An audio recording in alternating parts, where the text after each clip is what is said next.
ৰাজ্যত পূৰ্ণগতিত ৭০ সংখ্যক বৰদলৈ ট্ৰফী ফুটবল। ডিফুত চেম্পিয়ন ডিমা ইউনাইটেড। ফাইনেল ৰাউণ্ডলৈ চেম্পিয়ন আৰু ৰানাৰ্ছ আপ দলৰ যোগ্যতা অৰ্জন। ডিমা ইউনাইটেড এফচিয়ে কাৰ্বি আংলঙৰ ডিফুত অনুষ্ঠিত ৭০ সংখ্যক বৰদলৈ ট্ৰফী ফুটবল প্ৰতিযোগিতাত দখল কৰিছে চেম্পিয়নৰ খিতাপ। বুধবাৰে কাছাই ষ্টেডিয়ামত অনুষ্ঠিত ক্লাষ্টাৰ 5ৰ ফাইনেলৰ মেচত ডিমা ইউনাইটেড এফচিয়ে লেনৰেল এফচিক ৪-২ গ'লৰ ব্যৱধানত পৰাভূত কৰি অৰ্জন কৰে এই খিতাপ।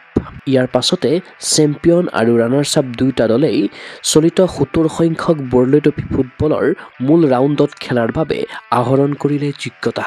ইফালে সামৰণি অনুষ্ঠানত মুখ্য অতিথি হিচাপে উপস্থিত থাকিল ৭০ সংখ্যক বৰদলৈ ট্ৰফীৰ ক্লাষ্টাৰ 5ৰ অধ্যক্ষ ডক্টৰ বিষ্ণুৰাম নুনিছা। তদুপৰি বঁটা প্ৰদান অনুষ্ঠানত উপস্থিত থাকিল বৰদলৈ ট্ৰফীৰ পৰ্যবেক্ষক তথা ডিমা হাছাওৰ ডিএছঅ' জাগিৰ খান, ডিএছঅ' ৰেলিফ ৰংহাং, কাছাৰ কোষাধ্যক্ষ কেনচিং ইংটি, সহকাৰী সম্পাদক প্ৰদীপ ৰংহাং, ফুটবল সম্পাদক হৰেণ ইংটিৰ লগতে মেলিনা টেৰংপি, ইভা চিংফু, হেলেন ইংহিংপিকে ধৰি কাছাৰ বিষয়ববীয়াসকল।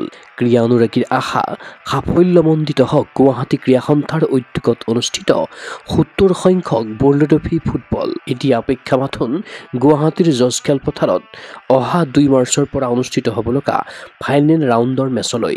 নিউজ ডেস্ক ৰিপৰ্ট, কুগ স্পৰ্টছ এনি।